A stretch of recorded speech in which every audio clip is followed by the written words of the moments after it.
पहली रात वैसे भी आप लोगों को एक दूसरे को समझना चाहिए, अंडरस्टैंड करना चाहिए, एक दूसरे से बातें करनी चाहिए, एक्सप्रेशन होने चाहिए आपकी लाइफ में।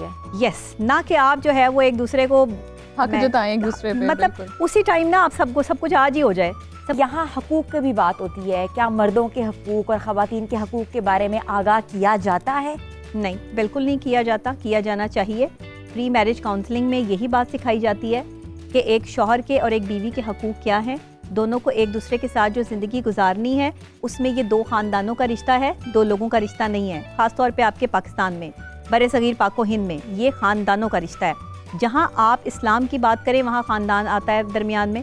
आपको जो है वो अकेले रहने की इजाज़त नहीं दी जाती। जो लोग अलग रहने की कोशिश करते हैं, माँ बाप भी उनको बद्दुआएं देना शुरू कर देते हैं। ऐसा ना करें।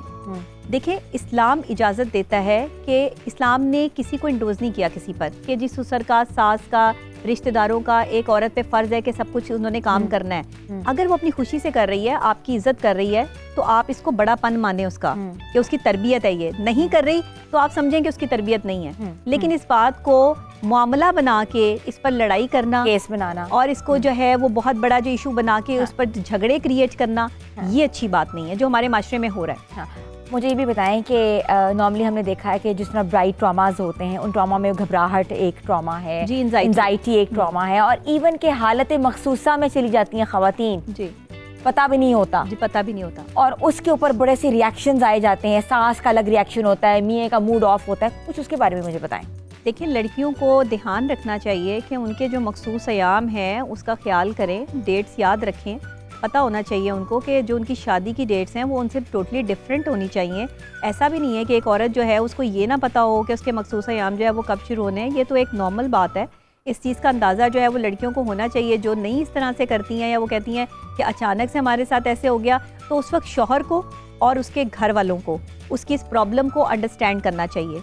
देखें, ये औरत के इख्तियार में नहीं है चीज़। ये एक कुदरती जो है वो एक सर्कल है, एक साइकिल है जिसने चलना है। ये आप इसको ना रोक सकते हैं, ना आप इसको जो है वो अपनी मर्जी से ला सकते हैं। ये टाइम टू टाइम पीरियड जब उसने अपना जो है वो साइकिल ने कंप्लीट कर लेना है, तो ये आपके साथ जो है वो ये प्रॉब्लम स्टार्ट हो जाएगी। तो उस वक्त शौहर को चाहिए कि वो वैसे भी, मेरी तरफ से अगर आप जो है वो ओपिनियन लें, एक एक्सपर्ट ओपिनियन की अगर आप बात करें, तो शादी की पहली रात वैसे भी आप लोगों को एक दूसरे को समझना चाहिए, अंडरस्टैंड करना चाहिए, एक दूसरे से बातें करनी चाहिए, एक्सप्रेशन होने चाहिए आपकी लाइफ में।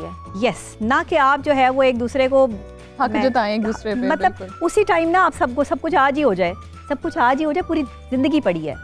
आपने एक साथ जो है वो एक लंबा अरसा गुजारना है, ठीक है ना, तो वो ज़रूरी नहीं है। लेकिन अगर आप ये समझते हैं कि जी एक रीत बनी हुई है कि जी एक न्यूली मैरिड कपल है और उसकी ये जो है वो डिज़ायर है, तो ठीक है, डजेंट मैटर, इसमें कोई इशू नहीं है।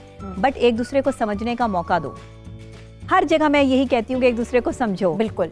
और एक वो कपल जिसने एक दूसरे को आज से पहले कभी देखा ही नहीं है, अचानक से यकदम उसे किसी को एक्सेप्ट करना पड़ रहा है, अपने साथ अटैच करना पड़ रहा है, उसे मोहब्बत देनी पड़ रही है, कितना मुश्किल होता है लड़कियों के लिए। अच्छा, यहाँ लड़कियों की तो ट्रेनिंग ही नहीं है। यहाँ मैं आपसे एक बात और पूछूंगी। अक्सर ये देखा है कि लड़के को किसी के साथ बेड शेयर करने की आदत नहीं होती, वॉशरूम शेयर करने की आदत नहीं होती, चीज़ें शेयर करने की आदत नहीं होती। इसी तरीके से लड़की को भी नहीं होती, और वो बहुत से प्रॉब्लम्स क्रिएट होते हैं पहले कुछ महीने। वो अंडरस्टैंडिंग इश्यूज होते हैं, वो आपस में झिझक होती है, वो फिर टेंशन्स, घर में कॉलें। तो आपके पास तो बहुत से केसेस ऐसे आते होंगे। जी बिल्कुल। एक तो केस इसी तरह का था मेरे पास कि मियाँ बीवी जो है वो, उनका प्रॉब्लम ये थी कि जी ये जैसे ही नहा कर आते हैं तौलिया इधर फेंक देते हैं, कपड़े इधर पड़े होते हैं, मैं कहीं से सॉक्स उठा रही होती हूँ, कहीं से जूते जो है वो सेट कर रही होती हूँ। तो ये क्या है, ये चीज़ मुझे पसंद नहीं है। तो मैंने कहा आप उनसे कम्युनिकेट करें, उन्हें बताएं कि मुझे चीज़ पसंद नहीं है। और अगर आप उठा के बिलफर्ज रख भी देती हैं तो कोई इतना बड़ा मसला नहीं है ये कि इस पर कोई लड़ाई की जाए। आप एक लड़के जो होते हैं ना, वो ज़रा थोड़े से, क्योंकि उनकी शुरू से एक घर वालों ने ट्रेनिंग नहीं की होती है। मैं कहती हूँ अपने बच्चों को सिखाएं बचपन से कि अगर कोई बर्तन रखे हैं तो बेटा ये किचन में जाके रखाओ। किचन में कोई बर्तन जो है वो आपने वो जो प्लेट इस्तेमाल की है वो प्लेट आप जो है वो धो के रखें। अपने कपड़े आप तय करके, बच्चे क्या करते हैं ऐसे उतार के जो है वो फेंक देते हैं।